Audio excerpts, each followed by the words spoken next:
अध्यक्ष महोदय, आपने मुझे बोलने का मौका दिया।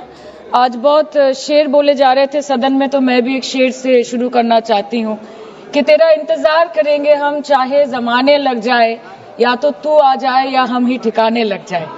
तो सर, ये शेर मुझे अच्छे दिन की याद दिलाता है, वो दिन के जिसका वादा था, इस सरकार के नेकी का जो इरादा था, जो इरादे 2014 में काफी बुलंद थे, पर 2024 के आते आते इनके नीतियों में कुछ थोड़े बहुत घमंड थे, जिस घमंड के चलते पूर्व में नोटबंदी और लॉकडाउन जैसी घटनाएं घटी और जिसके वजह से 700 से ऊपर किसानों की मौत हुई और जिसके चलते मणिपुर पर प्रेसिडेंट्स रूल तो लागू किया गया, लेकिन बस यही बोलना था कि 22 महीने लग गए और कई लोगों की जानें चली गई। सर, मैंने आगे भी ये चर्चा की थी कि if President's rule was the only solution, why was it not imposed months ago when people were dying? जब हजारों की तादाद में लोग बेघर हो रहे थे, चारों तरफ आग जल रही थी, जब महिलाओं को विवस्त्र करके रास्ते पर घसीटा जा रहा था, जब सिर्फ भारत नहीं बल्कि पूरे विश्व मणिपुर की चर्चा और निंदा दोनों कर रही थी, तब आप कहां थे? Sir, this delay in imposing President's rule proves that the BJP leadership neither had the will nor the competence to handle the Manipur crisis, and the administration watched quietly as ethnic tensions spiraled out of control.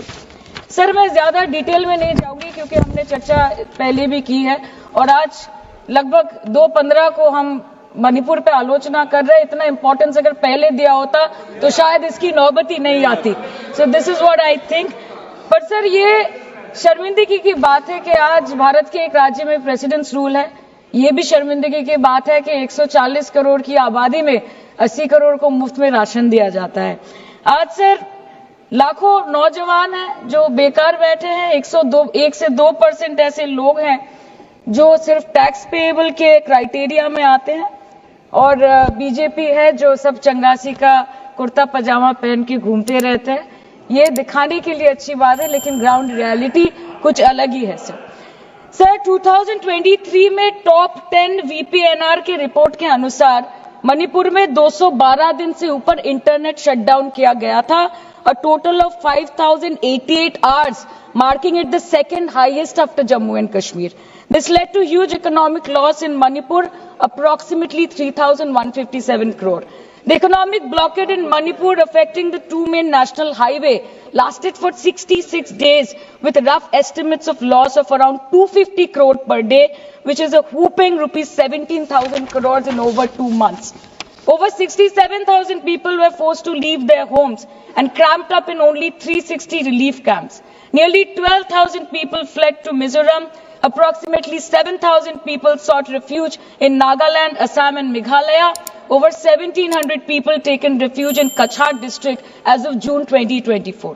और ये सब तो sir registered official figures है, न जाने unregistered unofficial और कितने बेघर लोग होंगे जो दूसरों के घर में रह रहे हैं, शायद दूसरे राज्य में रह रहे हैं, दूसरे देशों में रह रहे हैं।